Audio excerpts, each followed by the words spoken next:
रावणमार्जनम् भवमहादावाग्निनिर्वापणम्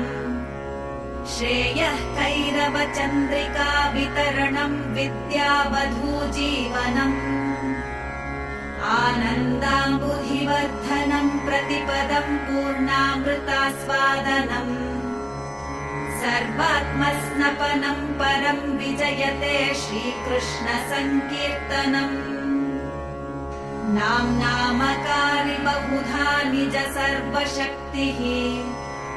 तत्रार्पिता नियमितः स्मरणेन कालः एतादृशी तव कृपा भगवन् ममापि दुर्दैवमीदृशमिह जनिनानुरागः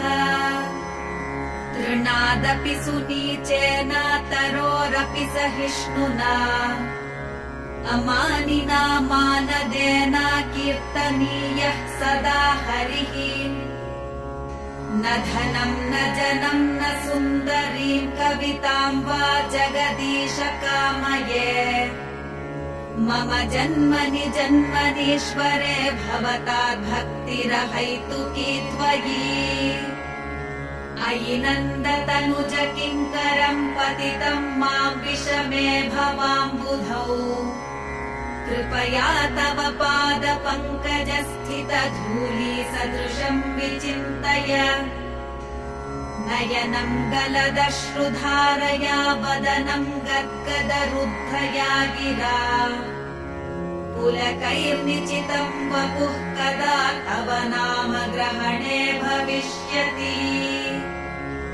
युगायितम् निमेषेण चक्षुषा प्रावृषायितम् शून्यायितम् जगत्सर्वम् गोविन्द विरहेण मे आश्लिष्य वा पादरताम् विनष्टु माम् अदर्शनान्मर्म हताम् करोतु वा यथा तथा वा विदधातु लम्पटो मत्प्राणनाथस्तु स एव नापरः हरे कृष्ण कृष्ण कृष्ण हरे हरे हरे राम राम राम हरे